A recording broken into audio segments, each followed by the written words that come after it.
Welcome back to the channel. Today's video is going to start to wrap up my scent hunts. I will still eventually wind up coming across some. I can no longer access boxes or bags, so I'm going to clean up my collection, keep what I'm going to keep, and get rid of some of the ones that I don't plan on keeping, and then add that into my ongoing nickel collections. So what happens when you run out of boxes to hunt? Well, for me, I start organizing, packing, and then I plan on getting rid of whatever I'm not keeping and just wrapping up my collection. Again, to explain my mat, my homemade mat, as you can see, I got all the basics. If not copper, 60, 70s, 80, 81, 82s, partial. The copper ones, the wheat, I keep the 09s. The 59s I keep separate, mostly to scope, but I keep those. So then the Canadian and miscellaneous is, so like the 92, 95, 94, DDOs, DDRs. I got the 2000, 90, 98, 99, 89, DDOs, DDRs as well. 83s, well, I stopped weighing those years ago, but I still keep them. The really super nice ones, I'm going to tube everything, and I'll explain that one later. Then the 84s, I've noticed the transitional years, 83, 84s, shortly after, a lot of die breaks. I got quite a few tubes of DDRs, DDOs, repunch mint marks, and I got a couple die cracks, die chips. So I'm going to keep a hold of those. Then obviously my Canadian, I got, oh wow, tubes and tubes of Canadian scents that I don't know what I'm going to do with either. I'll probably wind up getting rid of some of those. I may set up at the next coin show and just try getting rid of some of the stuff that way.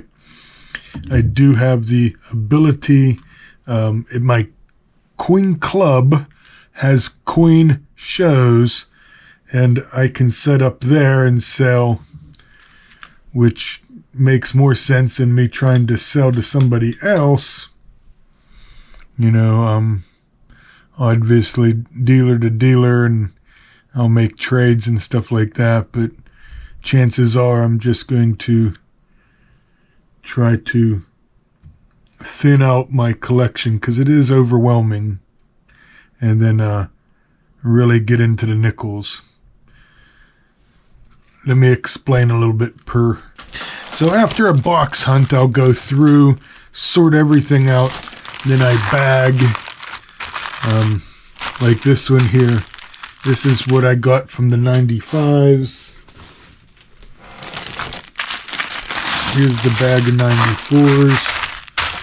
And these ones here I haven't gone through, haven't scoped. I just sort them out, bag them, and then at a later time, like now, I'll go through them. So that gives me something to do now. So again, just for sake of, here's the 92s. And you can see they're all circulated. Some of them are a lot browner. I'll scope the majority of them. Some of them are very dirty. Some of the really super nice ones, like I said, I will keep. I'll tube them. I'll go for a roll of P&D, and then I'll explain my rolling process later. Then usually after bags, I got ammo cans full. Wheat scents, got 2 of those. We got lots of those. And then I got multiple underneath. I got rows and rows and rows stacked in the corner. So, like I said, I break them out into sort. Then obviously with the 70s, 80s, 60s. Well, my 80s are already broke out, but then after I have bags, I will, after I have the bags full, then I break those out per decade, then by year. So then after I get year, then I bag them up as far as PD and S's. Here's a good example. I got 69. Inside there would be the 69P, 69D, and then 69S. So then I break those down and usually keep them in bags, obviously until I get 50. You know, I'll scope some. Awesome scope. And then I'll sit and I'll scope out a couple hundred at a time. Keep the errors. Like here I got tubes of errors. These are some of the more modern 2023s. A lot of die chips. 2020s, 2021s, 2022s, 2023s. So that's what keeps me busy from there. Then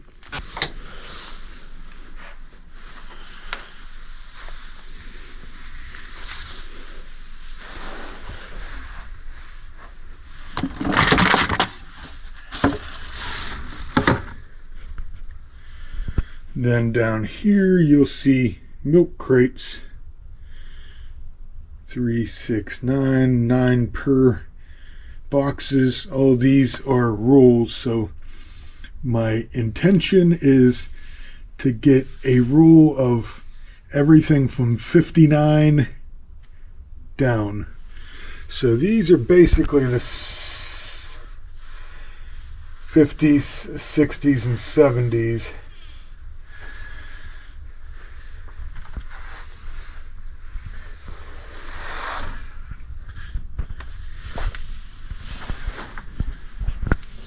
Oh, well, that's a whole other obsession as far as quarters. That's all quarters. That's all quarters. Got a couple tubes of halves and dimes. Yeah, obviously, this is my gun safe closet. Oh, got some cigar boxes.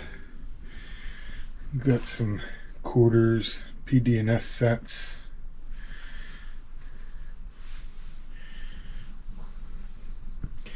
Got a whole other rolls of cents.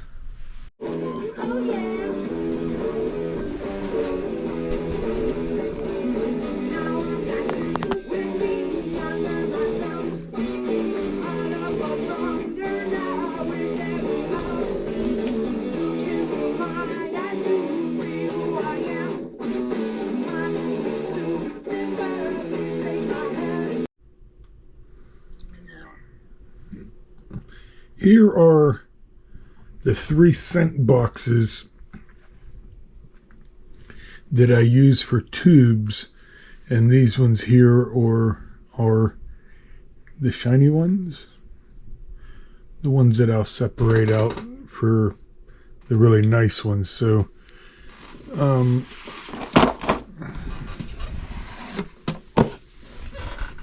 inside tubes, so like that is the 1994D, 1983P. Some tubes are empty because I haven't got that far. Those are the 82s, got 8 different ones. So that's how I do that. Now the boxes that I have are just rolled, so that, excuse me, they're mostly copper. They're my copper rolls, so I will take all my copper that I'm keeping and also roll it, generally the nicer ones of my collection. So again, I have some flipped, and then I have some other ones that are proofs. Then I have a bunch here that are slabbed. So I do have a slab collection. I got a album collection. I got 2x2s, not really a collection, but I got bunches of them in 2x2s. Then I got rolled, tubed, then I got rolled and boxed. So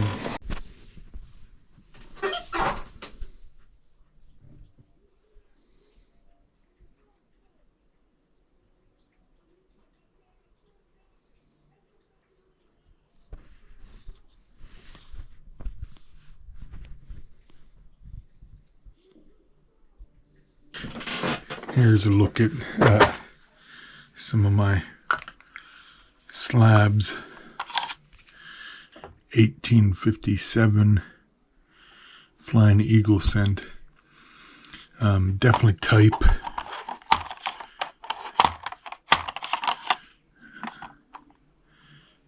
$1870 Indian Head. 1909 Indian Head. And then straight into the 1916 S. So generally, I do want a Lincoln set slabbed. Some of these are mostly typeset slab, but they are all scents. Down to the 1939 S, MS65, red. So 1921 clean details. Well, it is what it is. So that would be slabbed. I also have the 1909 set, slabbed annex, and I have the 1909 scent roll annex graded set. So yeah, definitely can't wait to try getting the 2026 or 2025 that says last year minted, because that's a bold-faced lie. 2026 is out, and I'm sure 2027, 2028 are going to be out in the proof sets and mint sets. So to get one that says last year minted would be awesome. I did see one at the coin show, but I was unable to purchase it. I did get the 2025 uncirculated coin set.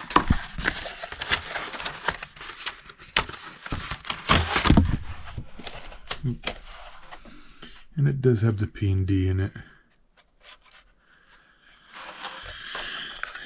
And all 5 women's quarter. So I did pick it up.